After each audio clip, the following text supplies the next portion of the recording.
Is there a benefit to not cross-examining a witness in a medical malpractice case or an accident case or even a wrongful death case? You want to know the answer?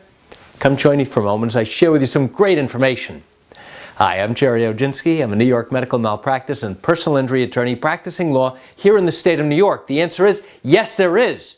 There could be a key strategy why I choose not to cross-examine a particular witness that the defense puts on.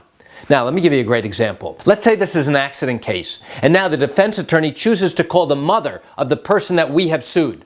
And what does the mother talk about on direct examination? What a wonderful person her daughter is. What a great person she is. How she could not have possibly caused this incident. How she couldn't have caused this accident.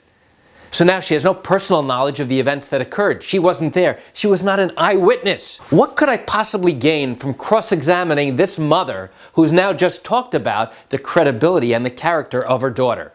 The reality is nothing. There is nothing for me to gain. What am I going to say? Ma'am, Mrs. Jones, you hate your daughter, don't you? Or your daughter's a terrible person.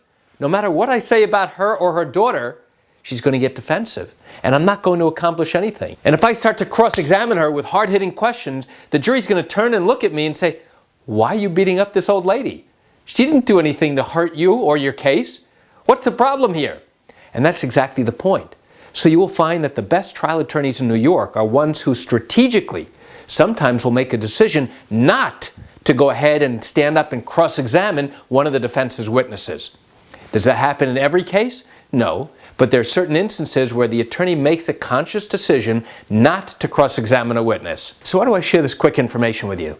I share it with you just to give you an insight and an understanding into what goes on in these civil lawsuits involving accident cases, medical malpractice cases, and even wrongful death cases here in New York. You know, I understand you're watching this video because you have questions or concerns about your own particular matter. Well, if your matter did happen here in New York and you're thinking about bringing a lawsuit, but you have questions that need to be answered first, what I invite you to do is pick up the phone and call me. I can answer your legal questions. You know, this is something I do every single day, and I'd love to talk to you. You can reach me at 516-487-8207 or by email at Gerry, G-E-R-R-Y, at oginski-law.com. That's it for today's video. I'm Gerry Oginski. Have a wonderful day.